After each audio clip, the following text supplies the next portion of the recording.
बच्चे कैसे बैठेंगे? बेटा देखो, आज हम लोग एक नया अध्याय शुरू कर रहे हैं, युगपत समीकरण। बहुत महत्वपूर्ण, बहुत अच्छा अध्याय है। और एक बात कहूं, बहुत सारे लोग इसको थोड़ा कठिन भी बोलते हैं, इसलिए थोड़ा ध्यान से करना। कठिन नहीं है, लेकिन थोड़ा ध्यान से करना। पहले हम ये सीखेंगे युगपत समीकरण क्या होती है, फिर युगपत समीकरण हल करने का मतलब क्या होता है। ठीक है, हम लोगों ने समीकरण पढ़ी थी, जैसे हमने पढ़ा x धन 4 बराबर 12, ये समीकरण है। इसमें x धन 4 बाया पक्ष है और 12 जो है वो दायां पक्ष है। इसको हम रेखीय समीकरण बोलते हैं। क्या बोलते हैं? रेखीय समीकरण। ये रैखिक समीकरण। रैखिक समीकरण क्या होती है? जिसमें चर की घात 1 होती है। ठीक है, और इसमें चर कितने हैं? 1। अब ऐसी रेखीय समीकरण जिसमें दो चर हो, उसे हम युगपत समीकरण। जैसे x धन y बराबर 15, ये युगपत समीकरण। इसे हल करने का मतलब क्या था? हमें किसका मान ज्ञात करना था? और इसे हल करने का मतलब क्या होगा? x और y दोनों का मान ज्ञात करना होगा। इसमें चर कितने हैं? 2। हमें 2 समीकरणें दी होंगी, युगपत समीकरणें। उनको हल करके हमें इसका मान ज्ञात करना होगा, x और y का। इतना बात समझ में आ गई? यानी कि ये 2 चरों वाले रैखिक समीकरण हैं। क्या है? 2 चरों वाले रैखिक समीकरण, इन्हीं को हम युगपत समीकरण कहते हैं। अब इसको हल करना है, तब हम क्या करेंगे? कौन सी अभ्यास हमारी पहली?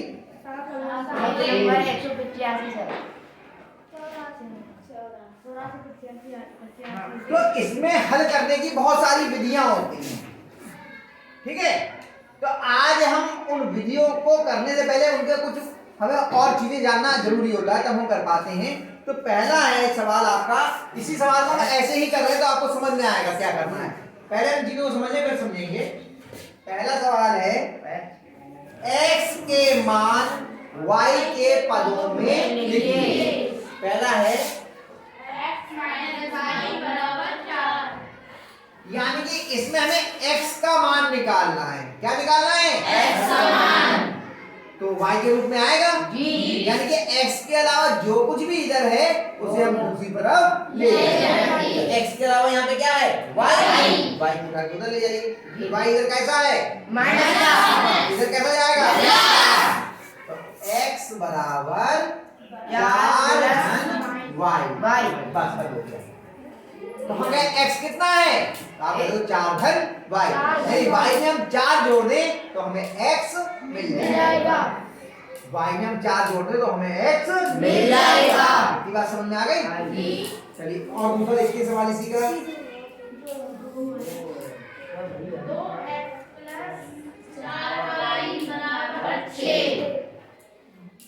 अब हमें मान किसका निकालना है? x का y के पदों में।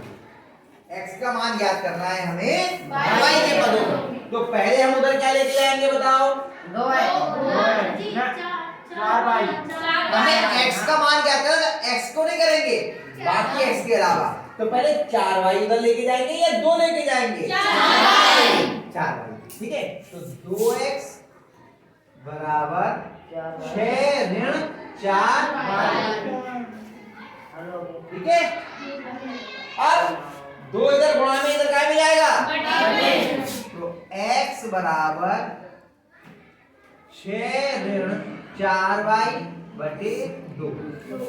आपका ये भी उत्तर हो सकता है, लेकिन हमें यहाँ लिख रहा है इन दोनों में 2 कॉमन है ना जी, और 2 नीचे है तो 2 से 2 कट जाएगा अगर हम कॉमन ले लें तो। लिख दीजिए 2 कॉमन ले लिए तो इधर क्या बचा? 3 माइनस 2y बटे 2। 2 से 2 यहाँ पे 2 दूना 6 नहीं कर सकता, क्योंकि ये 6 पूरे के गुणा में नहीं है, यहाँ जोड़ घटाना है। लेकिन दो यहाँ पे कॉमन लेके बाहर निकाले तो इस दो इस पूरे के गुणा में हो गया, तब 2 से 2 कर दिया। यहाँ 2 3 6 नहीं कर सकते थे, ठीक है।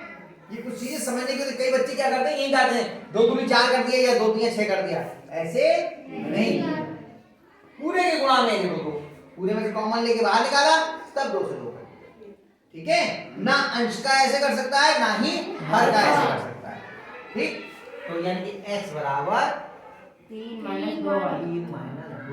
y। आ रही है बात समझ में? जी। तीसरा नहीं कर रहा, अब अगले सवाल को करके देखते हैं। बटे में चलो तीसरा भी कर दे रहे हैं।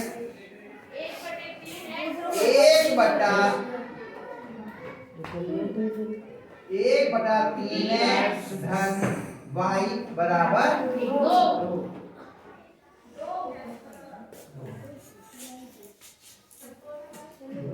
अब बताओ पहले क्या उधर लेके जाएंगे, y। पहले क्या लेके जाएंगे, y। 1/3x बराबर 2 ऋण y।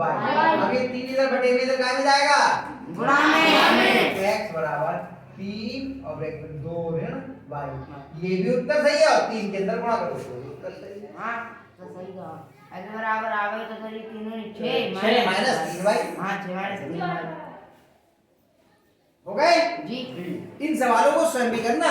अब दूसरा देखो, दूसरे में उल्टा बता रहे हैं कि y के मान x के पदों में लिखो, y के मान x के बराबर लिखिए, एक करवा देते 2x - y बराबर 9। अब देखो है क्या काम कि y यहाँ कैसा दे रखा है, ऋणात्मक, तो y को हम धनात्मक कर लेंगे, यानी y को ही इधर से उठा के उधर लेना है। y इधर लिखा है कोई फर्क नहीं पड़ेगा, लेकिन ज्यादा अच्छा था 5x है। देखो ये सही काम किया, निशानी देखो बता दिए कम से कम।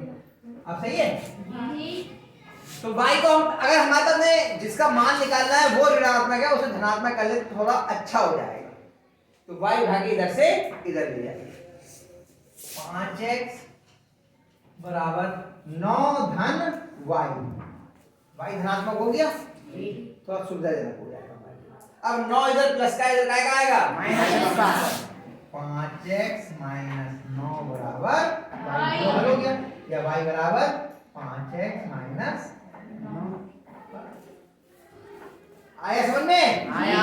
2 बचे हैं, उन्हें खुद करना जी सर। और इनको भी करना, ठीक है।